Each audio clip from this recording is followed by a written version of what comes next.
Okay, this week's discussion regarding egocentrism. Um, Dr. Cooper posed the question: what do we consider? What's our conceptualization of what successful egocentrism might be?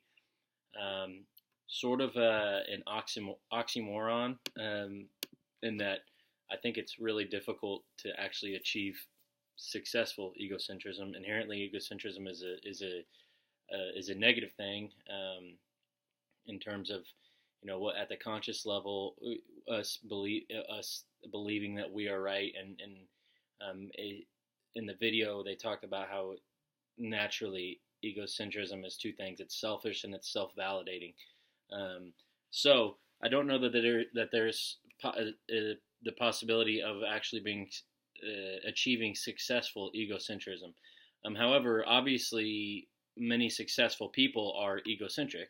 If we're talking about success in terms of wealth and power and things of that nature, egocentrism. Some may even consider it.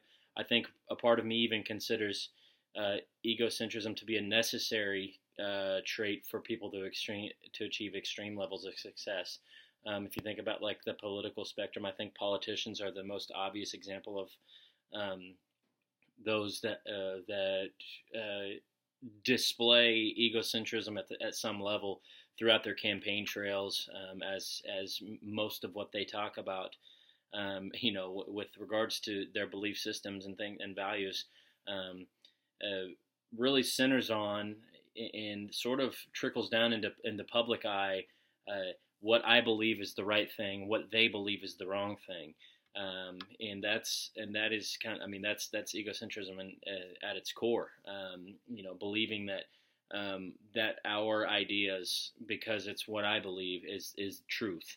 The book talks about innate egocentrism, and then also, and on the political spectrum, I think it also can go into innate sociocentrism, which is, I think it's true because we believe it.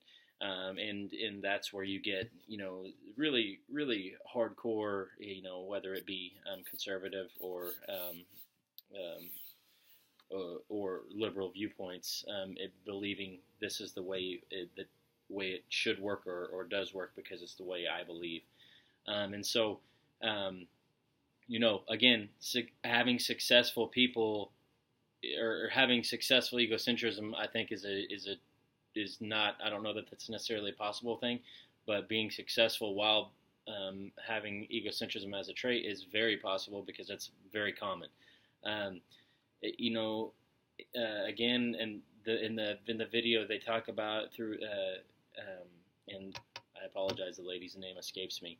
Um, there's nothing wrong with pursuing your own desires as long as you consider the rights of others. I think that's very true, and it's one of those things that, sometimes we make decisions that are inherently selfish in nature because it's in our best interest. But we have to make sure that while we make decisions that are in our best interest to try to pursue our own goals and our own desires and our own dreams, we have to also make sure and consider the rights and the thoughts of others as well.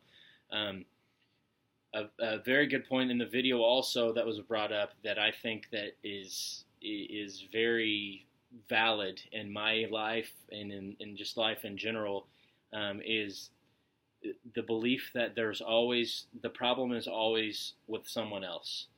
Um, we have issues with others. They are the ones that are at fault.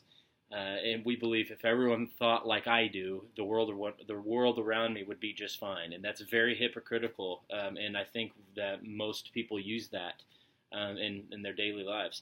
Human beings, we're just an inherently egocentric species because we, and I would probably say that most life forms itself, themselves are egocentric, because we're selfish in nature. The decisions we make are very much a self-validating decision and selfish in nature, and looking out for our best interests, and oftentimes believing that others are wrong, we are right.